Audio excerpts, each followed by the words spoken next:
Washington, as the bipartisan House January 6 committee prepares to detail how Donald Trump tried to overthrow democracy to remain in power, the former president and his allies are preparing an alternate reality for his followers to inhabit.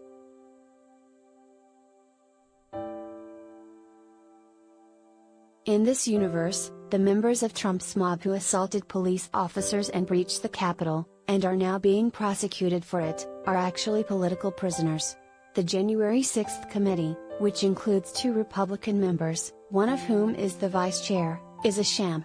And Trump himself did not do a single thing wrong.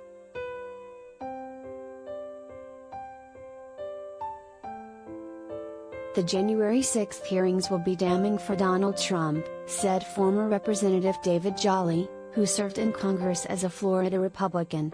Without counter-programming, every Republican would have to address whether they can still defend the former president amidst new revelations of his culpability. The GOP counter-programming is simply grade school politics of deflection.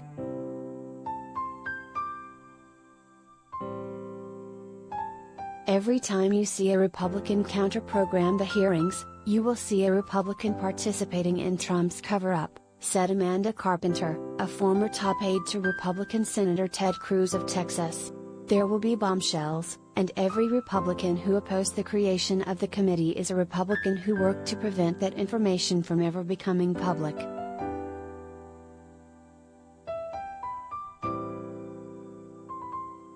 Trump and his defenders, whose lies about the 2020 election being stolen from him stoked anger among his millions of followers, anger that boiled over at the U.S. Capitol on January 6, 2021, are nevertheless continuing to spread those same lies as they mix in new ones about the committee hearings and Justice Department investigations.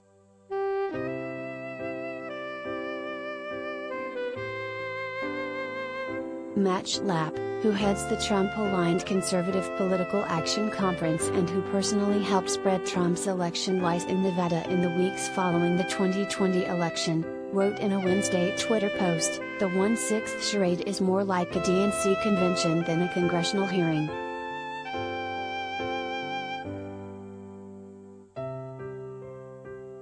That post linked to a Newsmax interview in which Schlapp defends 2 former top Trump aides who are being prosecuted for obstruction of Congress for defying committee subpoenas.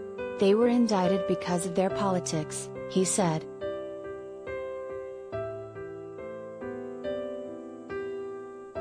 Representative Jim Jordan, an Ohio Republican whose appointment to the committee was vetoed by House Speaker Nancy Pelosi because of his role in spreading Trump's post-election falsehoods, published an op-ed Tuesday at The Federalist, a pro-Trump website, in which he claimed the true purpose of the hearings is to demonize conservatives.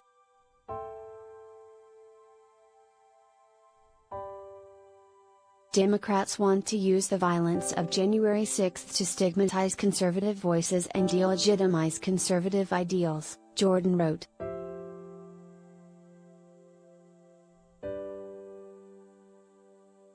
And at a news conference by House GOP leaders Wednesday, Representative Steve Scalise of Louisiana complained that Pelosi has not scheduled a primetime hearing to address the issue of migrants coming across the Mexican border.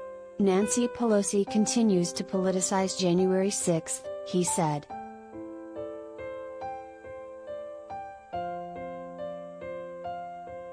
Former Representative Joe Walsh of Illinois, a one-time colleague of Scalise, said the strategy is unsurprising. This is just what they do. Fight back, distract, muddy the waters, confuse, lie, said Walsh, who until 2020 identified as a Republican. This is what they always do. And it works.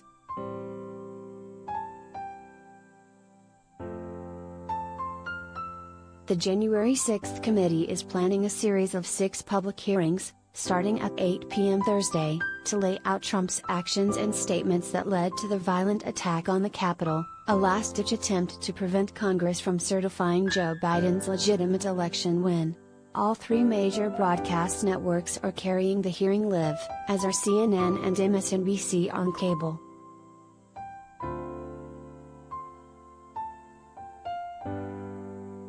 Fox News, whose evening hosts acted as informal White House advisors during Trump's presidency, is not carrying it.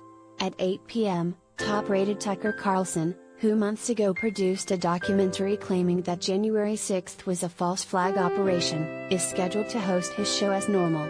The hearings are being relegated to Fox Business.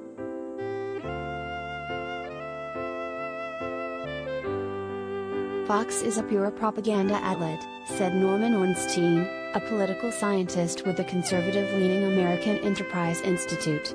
It is clear that the last thing Republicans want is for their core audience to be exposed to a powerful reality that they have worked very hard to erase.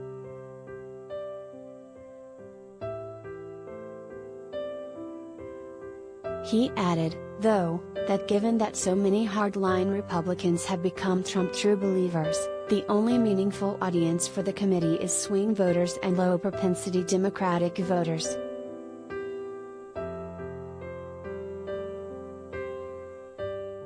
The audience is persuadable suburban voters and Democrats who need to be motivated into realizing that we face and continue to face an unprecedented existential threat, Ornstein said.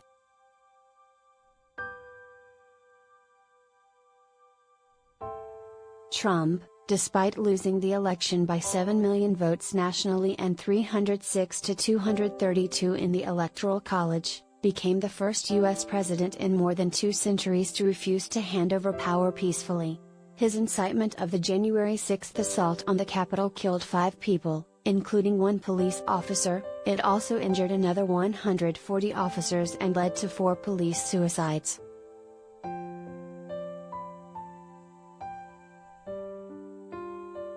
Nevertheless, Trump remains the dominant figure in the Republican Party and has indicated he may run for president again in 2024.